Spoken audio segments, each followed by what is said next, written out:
Musi ప్రక్షాళనపై CM Revanth Reddy సంచలన వ్యాఖ్యలు. అధికారంలోకి వస్తే మూసీని ప్రక్షాళన చేస్తామని కాంగ్రెస్ ఎన్నికల ముందు హామీ ఇచ్చిన సంగతి తెలిసిందే. ఇటీవల దీనికి సంబంధించిన ప్రణాళికలను కూడా చేశామని రేవంత్ సర్కార్ తెలిపింది. అయితే ప్రస్తుతం అసెంబ్లీ సమావేశాలు మొదలవడంతో మూసీ నది ప్రక్షాళనపై తాజాగా సీఎం మాట్లాడారు. నిజాం కాలంలో నిర్మించిన ప్రాజెక్టులే ఇప్పుడు హైదరాబాద్ ప్రజల దాహాన్ని తీరుస్తున్నాయని అన్నారు. గతంలో మన జలవనరులను కాపాడుకోవడానికి ప్రయత్నాలు కూడా జరగలేదని విమర్శ చేశారు.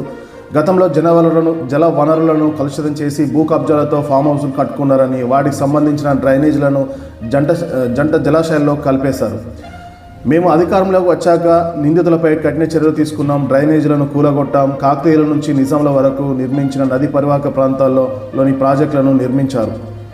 వరదల నుంచి హైదరాబాద్ను రక్షించేందుకు 1922లో నాటి హిమాయత్ సాగర్, ఉస్మాన్ సాగర్ ప్రాజెక్టులను నిర్మించారు. వాళ్ళు చేసిన అభివృద్ధిని గత పాలకులు కనుమరుగు చేశారు. నదులను కలుషితం చేశారు, మురుగు కాలువను మూసీలో కలిపేశారు. ఇలా చేయడం వల్లనే నల్గొండ జిల్లాలోని మూసీ పరివాహక ప్రాంతాల్లోని ప్రజలు నివసించలేని పరిస్థితి ఏర్పడిందని రేవంత్ రెడ్డి అసెంబ్లీ సాక్షిగా వెల్లడించారు.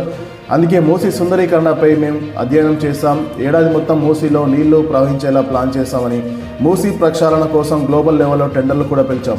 3 కంపెనీలను జాయింట్ వెంచర్ కింద పునరుద్ధరణ పనులను ప్రారంభించాం. గోదావరి నుంచి 20 టీఎంసీల నీరును హైదరాబాద్కు మళ్లించాలనే ప్లాన్ ఉంది. ప్రజలు తాగునీటి కోసం 15 టీఎంసీలు, గండిపేటకు మరో 5 టీఎంసీలు తరలించేలా ప్లాన్ చేస్తున్నామని రేవంత్ రెడ్డి అసెంబ్లీలో వెల్లడించారు. ఇప్పటికే లండన్, దక్షిణ కొరియా, జర్మనీ, జపాన్, సింగపూర్ లాంటి నదీ పరివాహక ప్రాంతాల్లో సుందరీకరణను పరిశీలించాం. ప్రపంచ స్థాయి నగరాలు నదీ పరివాహక ప్రాంతాలను ఆయా దేశాలు కాపాడుకున్నాయి.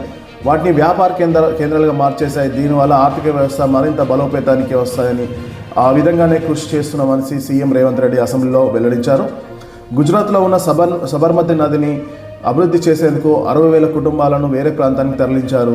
ఉత్తరప్రదేశ్లోని గంగా నదిని ప్రక్షాళన చేసినప్పుడు రివర్ ఫ్రంట్ను ఏర్పాటు చేశారు. ఆయా రాష్ట్రాల్లో నదులను ప్రక్షాళన చేయడాన్ని ఎవరూ వ్యతిరేకించలేదని సీఎం రేవంత్ రెడ్డి వెల్లడించారు.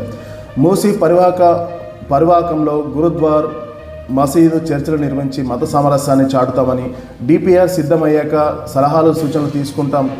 గాంధీ సరోవర్ నిర్మాణానికి డిఫెన్స్ ల్యాండ్ ఇచ్చేందుకు కేంద్ర రక్షణ మంత్రి రాజ్నాథ్ సింగ్ అంగీకారం తెలిపారని, గ్రేటర్ హైదరాబాద్ పరిధిలో ఉన్న ఎమ్మెల్యేలకు నా సూచన విన్నపం చేశారు.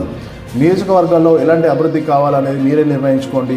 హైదరాబాద్ను ప్రపంచ స్థాయి నగరంగా తీర్చిదిద్దడానికి మా ప్రభుత్వం కట్టుబడి ఉందనేసి రేవంత్ రెడ్డి మరొకసారి అసెంబ్లీ సాక్షిగా ప్రజలకు విన్నవించారు.